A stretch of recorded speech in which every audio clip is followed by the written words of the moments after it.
You know, with Charles, I had a little bit different situation because I liked the guy.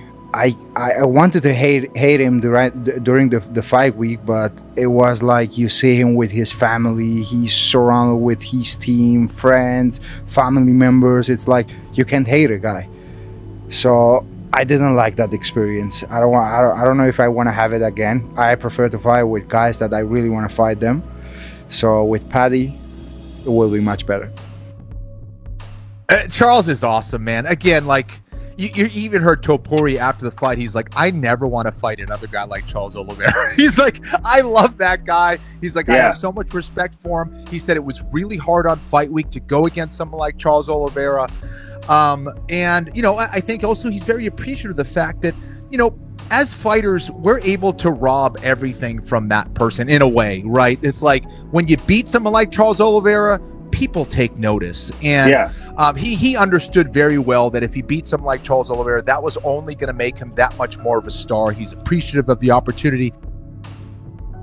Charles Oliveira is a legend, of course, and Charles Oliveira, you know, kind of had this kind of thing going on in his career until he found the switch, and he said, hey, if I just put everybody in the fire right away, at some point they're going to want to stop the fire from coming. So they're going to try to run away, or either they're going to shoot to try to stop the fire from coming. And that's when I'm opportunistic. I get their neck, take them down, get their back, and I finish the fights. And that's where Charles finishes a lot of guys, because he puts them in the fire, because he just goes forward. Now you can't do that against a guy that's as balanced as Ilia Topuria. The point of what could Charles have done differently? Charles fought like Charles, and he's always been vulnerable. He's always been clipped in fights. Chandler clipped him, Gaethje clipped him, Poirier clipped him, and he was able to come back in a way that he couldn't against Ilia Topuria. So what you're asking, could he have done something different? I think he tried to do something a little different. He tried to lock him up. He tried to kind of negate that boxing advantage, and he couldn't do it. Is he going to become unhittable in between fights? No, he's not that kind of guy. So leopards don't change their spots. I would have preferred if he fought like he did Chandler. Very safe, on the outside, used his kicks, used his knees. Like, that's a great way to fight. I was surprised he was so aggressive. It was, I wasn't, shocked wasn't the word. I just felt bad for Charles. Yeah. Like, it's just sad to see somebody get knocked out like that. Obviously, that's our sport, but I don't want to see it. He is next level, man. And I will say, I got starstruck when Charles Oliveira walked into that fighter meeting. I've interviewed Charles a million times, and for whatever reason, he comes in there with the blonde hair and the entourage, and I get all up in my feelings, and I can't formulate questions. I think Charles Oliveira might just be the most beloved fighter on the roster right now in terms of with his peers, with the fans, and you're right. I think there's a lot of fight left in the dog for him. As long as the hunger's there, he's made a lot of money, of course. Yeah. Financial freedom doesn't even begin to describe it, but he's still very much relevant, and he's still going to beat a lot of guys in that top 10. We'll see how long he sticks around, but just dripping with class, the UFC legend Charles "Do Bronx" Oliveira. I'm going to go with Max Holloway. And even though they have fought, I don't know if you recall, that fight ended in a really weird way. So let's go ahead and run that back. That was at 145. Let's do it at 155. Let's have them fight there. And that keeps Charles in the mix. That also puts Max right into that title contention, potentially at 155 if he does get a win over Charles Oliveira.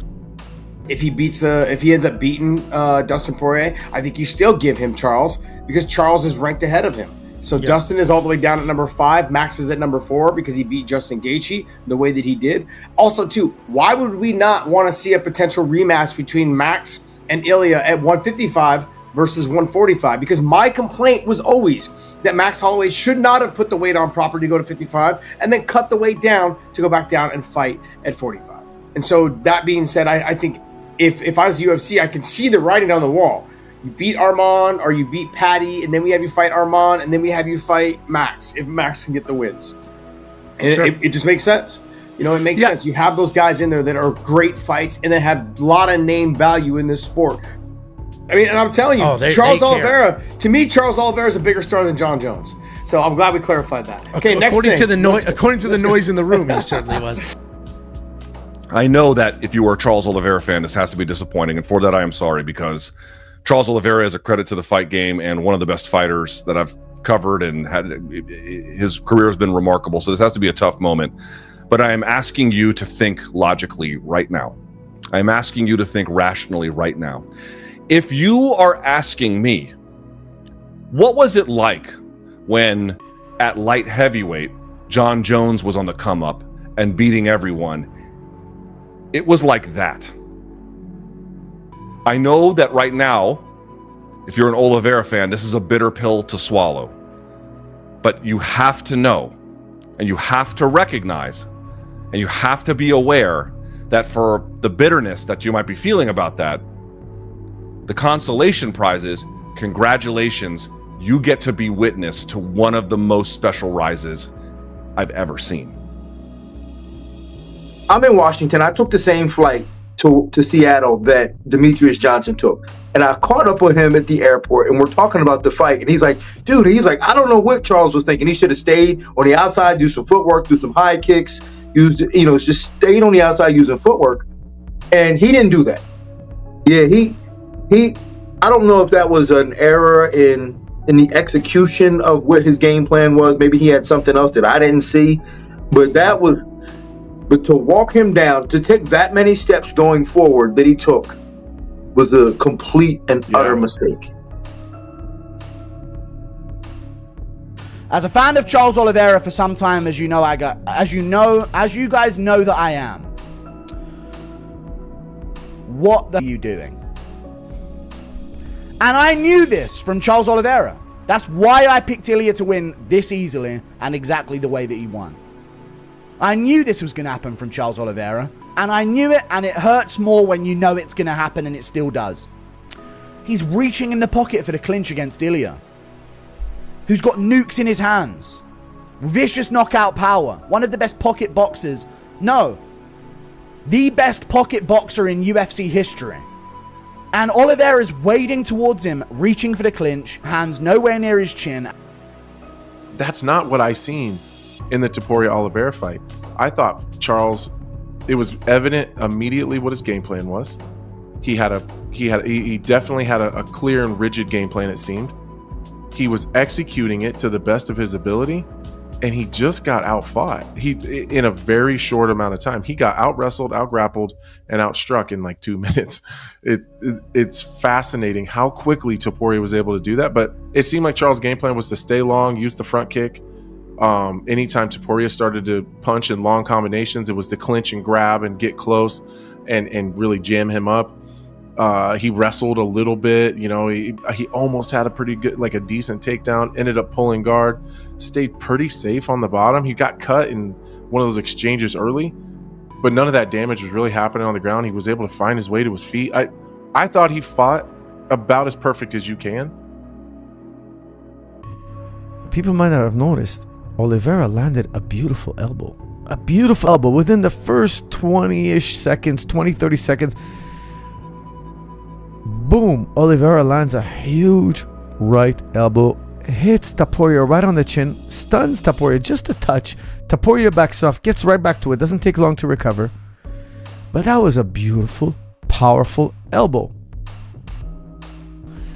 Guys, you got to rewatch that. He clipped Ilia hard.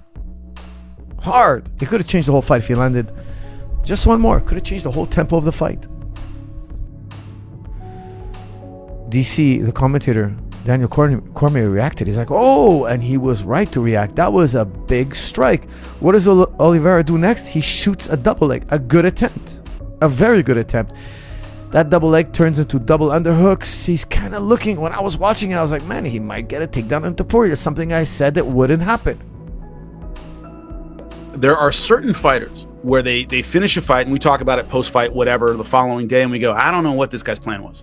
We go, I don't know what he was thinking. There are other times where you go, well, I see what he was trying to do. It just didn't work. I saw what Charles was trying to do. He was trying to wrap Ilia Topuria up. He was trying to big man him. He was trying to use his size advantage. He was trying to do some cage work. You saw him kind of pummeling in, trying to make it dirty and ugly, and even got in guard briefly. I saw what he was trying to do. And he brought this up, and I actually watched a video about him right up to the fight, and he said, most fighters I have to go searching for. He's like, I don't need to search for Charles Oliveira. He's going to find me in the center of the cage. And that's what happened. Right off the jump, they both met in the middle, and Charles tried to walk him down. Charles had some success. He did land some good shots. It just didn't have the same effect as the fight after the first first minute and a half of the fight. Because he was literally trying to knock him out like he said he would. Oh, yeah. He did exactly what he said he was going to do. Charles doesn't change the way he fights for anybody. And it cost him a little bit last night, but I also understood, like, if you're the bigger guy and you're the guy that's used to fighting at 155, you've got to somewhat try to impose your will on the smaller guy. To Oliveira's credit, I thought he had a good idea about trying to, stay close to Oliveira, or long, depending on where he was, but staying close. He got double underhooks off of him. He was trying to take him down. Oliveira, I did not think had a bad game plan. He did not look he looked like Oliveira. He had a couple of nice hard punches in the middle. And we never touched on this, but the respect between the two of them all week long, and then again after the fight. Of course, they're both doing it for the families, they're doing it for their own legacies and forging their own paths in life. However, you got to go up against a man that's in front of you. Simple as that. It wasn't personal, it was just business. And then after the fact, they had that long embrace in the octagon, and they kind of shielded what they were saying because they wanted it to remain private. We saw that at the ceremonial weigh-ins, nothing but respect there. And then after the fight, even though Charles just got knocked out in very, very vicious fashion, still had the respect and the dignity, and showed the level of the man that he is. Went over, they had a long embrace, they were very, very respectful, and that's what we love about this sport. And again, the class of Charles Oliveira going over, them having that embrace after the fight, talking to each other, all the respect that they showed before the fight, after the fight. Charles is the man, a true martial artist through and through. Love the guy. He's going to have more fights in the octagon at a high level. He's still going to be a fan favorite. And again, he's a big reason why that fight was so exciting and such a huge win for Topuria. Let's go through Charles's record here, shall we? Let's go through Charles's record here.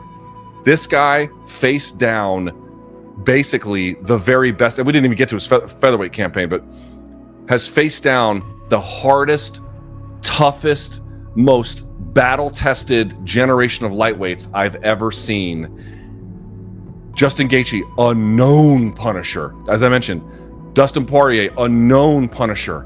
And they couldn't do to him what Ilia made look effortless. That's who we're talking about here. One of one. Guys, these guys stepped into the middle and they got to it right away. There was no feeling out. I know 30 seconds is not long, but man, the fight was about 2.5 minutes, and the first 30 seconds was already action-packed. These guys did not relent. They went for it immediately. They met in the middle. The referee started the fight. They met in the middle, and they started fighting immediately. Guys, I gotta tell you, I love both these fighters. And Oliveira too, even though he didn't win.